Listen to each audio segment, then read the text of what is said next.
Se lancer dans son histoire familiale, c'est une aventure passionnante, hein. Mais soyons honnêtes, ça peut aussi très vite devenir un véritable casse-tête, un labyrinthe de noms, de dates, de documents. Alors la question, c'est comment faire pour que cette quête devienne un projet bien clair, bien structuré? Eh bien, c'est exactement ce qu'on va voir ensemble. Beaucoup de monde rêve de construire son arbre généalogique, de savoir, au fond, d'où l'on vient. C'est une démarche super personnelle, ce besoin de se reconnecter à ses racines. Ça finit par nous titiller tous, à un moment ou à un autre. Mais attention, c'est là que le piège se referme. Si on n'a pas une méthode claire dès le début, on se retrouve très vite complètement noyé. Noyé sous les infos, les pistes qui partent dans tous les sens, les documents qui s'empilent. Et le plus grand risque, c'est quoi? C'est de tout laisser tomber. Donc, le mot d'ordre, le point de départ de tout, c'est l'organisation. Alors, par où on commence? Eh bien, la toute première étape, c'est de choisir son espace de travail, son atelier, si on veut. C'est l'outil qui va tout centraliser, qui va donner une forme concrète à cet arbre en devenir. En gros, il a trois grandes options sur la table. D'abord, le papier. La bonne vieille méthode, super flexible, parfaite pour prendre des notes à la volée. Ensuite, on a le logiciel. Là, on passe à la vitesse supérieure. C'est puissant, ça offre un contrôle total sur ses données. Et enfin, les sites en ligne, qui sont juste parfaits pour fouiller dans des montagnes d'archives et pour collaborer. Du côté des logiciels, quelques noms sortent du lot. Eredis, c'est une vraie boîte à outils, avec plus de 200 fonctionnalités pour les généalogies les plus complexes. Généatique est une grosse référence pour son interface intuitive. Et puis il y a Ancestris, qui est très intéressant parce qu'il est gratuit et qu'il utilise le format standard GDCOM. Ce format, c'est un peu le langage universel de la généalogie qui garantit que les données resteront lisibles pour toujours. Bon, quittons les logiciels installés sur l'ordinateur et passons aux plateformes en ligne. Et là, il faut le dire, ça a tout changé. Ça a vraiment révolutionné la généalogie en la rendant bien plus accessible et collaborative. Leurs points forts, ce sont leurs bases de données qui sont juste gigantesques. Alors, qui sont les grands acteurs? On a Généanet, incontournable en Europe pour son côté collaboratif. Philae, c'est le spécialiste des archives françaises, un vrai trésor pour les actes d'état civil. Family Search, c'est une mine d'or mondiale et gratuite.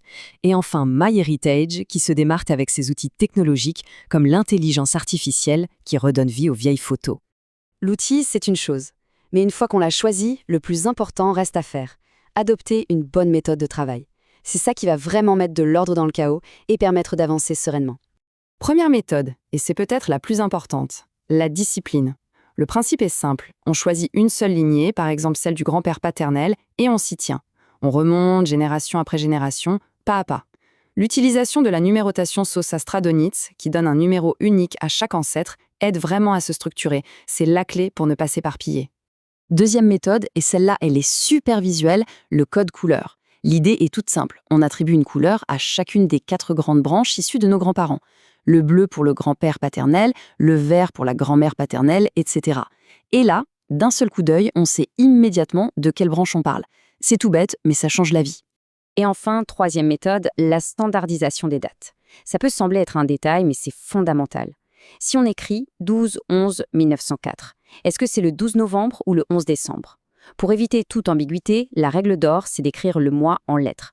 25 DEC 1928. Cette rigueur évite les erreurs et rend tout beaucoup plus clair. Ok, maintenant qu'on a les bases solides, on va monter d'un cran. On va voir quelques astuces de pro, celles qui font vraiment la différence entre un amateur et un généalogiste aguerri. Tout est une question de précision et de crédibilité. Et la voilà, la règle d'or, l'incontournable, citer ses sources. Une information sans source, ce n'est rien d'autre qu'une rumeur. Chaque nom, chaque date, chaque lieu, tout doit être appuyé par une preuve. C'est ça qui donne toute sa valeur et sa fiabilité à un travail généalogique. Alors concrètement, ça veut dire quoi, bien citer une source? Il faut juste être méthodique. On note le type de document, le lieu, la date de l'événement et surtout une référence précise, comme un numéro d'acte ou un lien vers l'archive en ligne. L'objectif, c'est que n'importe qui puisse retrouver le document original et vérifier l'info. Allez, une petite astuce d'expert, s'intéresser aux fan clubs de ses ancêtres. Ce sont leurs amis, associés et voisins. Qui étaient les témoins à leur mariage? Les parrains de leurs enfants? Ces gens-là ne sont pas choisis au hasard. C'est leur cercle proche et très souvent, c'est de la famille. Tirer sur ce fil peut débloquer des branches entières. Parce qu'au final, toute cette organisation, le but, ce n'est pas juste d'accumuler des données. C'est de transformer ces informations brutes en histoire humaine, de redonner un peu de vie à ceux qui étaient là avant nous. Et un excellent moyen de faire ça, c'est de rédiger un petit résumé biographique pour chaque ancêtre. On prend toutes les infos qu'on a et on les met en récit. On raconte les grandes étapes de sa vie, sa naissance, son métier, son mariage, les événements marquants. Et c'est comme ça qu'une simple fiche administrative se transforme en portrait, en histoire d'une vie. Au bout du compte, on peut vraiment retenir cette idée. Une bonne organisation, ça change absolument tout.